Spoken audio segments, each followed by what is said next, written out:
Face à des pompiers épuisés par 5 nuits et 5 jours de combat contre ces flammes, la population se montre solidaire avec des dons spontanés de boissons et de nourriture. Certains sont même rentrés de vacances. Stéphane Place en a été témoin. Reportage. On est en vacances et on est revenu pour nourrir les réfugiés de Cazo et les pompiers aussi. Ça semble naturel de le faire. Et comme Sébastien, le chef cuistot du collège Henri d'Eurl, ici à La Teste, 5 autres agents de l'établissement ont interrompu leurs vacances pour remettre en route la cantine dès ce dimanche midi. La principale, Isabelle Serré, n'a pas eu besoin d'insister pour mobiliser ses collègues. Je leur ai bien dit que c'était du bénévolat et qu'ils étaient en aucun cas obligés, engagés. Et donc là, j'ai des équipes qui vont rouler.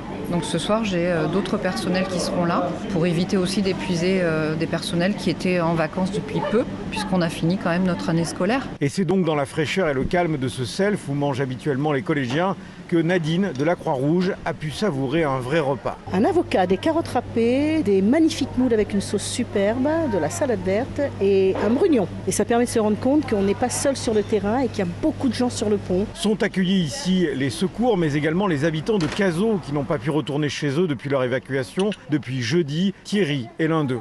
C'est bien agréable de faire un repas, un vrai repas avec un plat chaud. Mais bon, comme les 3/4 des gens ici, on aspire à faire le même repas, mais chez nous. Ça commence à être très long. Et en attendant, ce sont ces élans de solidarité qui, localement, permettent à ces habitants évacués et aux pompiers de garder le moral.